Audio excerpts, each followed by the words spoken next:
Good morning বন্ধুরা। তো আজকে সকাল সকাল পাকার পর এলাম।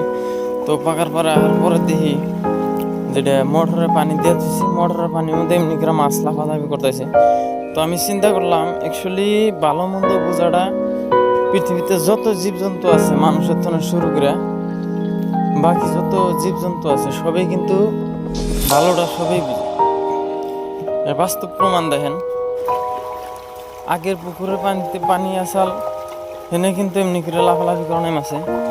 আজকে দেখেন পুকুরে পানি দিতেছে, নতুন পানি পায় কিন্তু মাছে পুরা তার মানে ফুর্তি পেয়ে গেছে গা।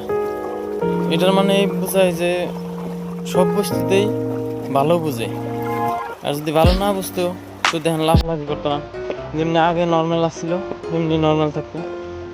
কিন্তু নতুন পানি পাইয়া কিরকম কাচ্চি লাফালাফি করবেন মানুষ, দেখেন জীবনের আশা কিন্তু বাদ দেন হয়েছে।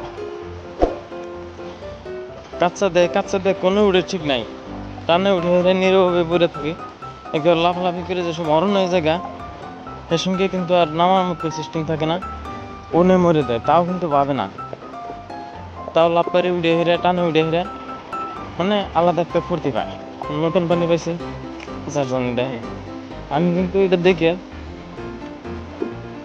কিন্তু এটা দেখে বহু সময় এই বই আসছিলাম অ্যাকচুয়ালি কি করতেছে মাছে, যে এমনি নীরবে পানি রয়েছে, পানি আগের পানি রয়েছে, কোনো অসুবিধা করে না, কোনো লাফালাফি করে না, কিন্তু আজকে নতুন পানি পাই এত এমন করে লাফালাফি করতেছে।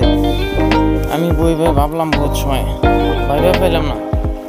আসলে সবই নিজের এই মানে ভালোটা সবই বুঝে, তার বাস্তব প্রমাণ, যার জন্য আমি বই বহুত সময় দেখলাম আর ভাবলাম।